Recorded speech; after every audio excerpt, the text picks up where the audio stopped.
Which of the following is not a characteristic of directive principles of state policy? They impose positive obligations on the state to ensure the welfare of citizens.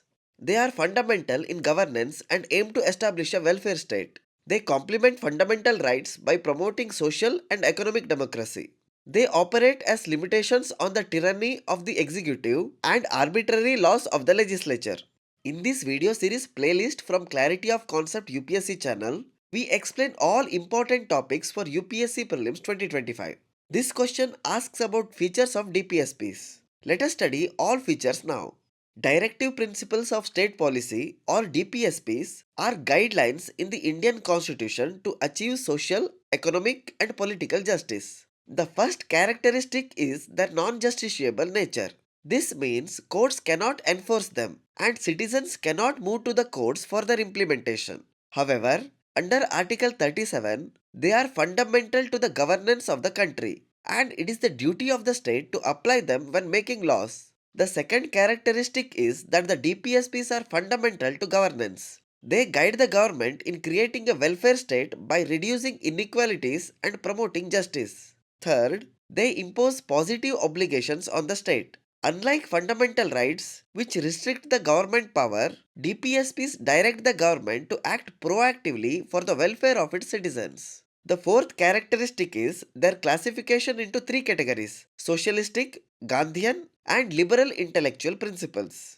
These include provisions like equal pay for equal work, prohibition of intoxicating drinks, and a uniform civil code, among others. Fifth, DPSPs act as a framework for achieving social and economic democracy, complementing the political democracy ensured by fundamental rights. They aim to reduce inequalities in wealth, opportunity, and status. Sixth, they are supplementary to fundamental rights. While fundamental rights protect individual freedoms, DPSPs create conditions for their meaningful exercise, such as through economic and social justice. Seventh, they are dynamic in nature, allowing the government to adapt their implementation based on evolving social and economic needs. Eighth, DPSPs serve as an instrument of policy for the government to shape laws that prioritize public welfare.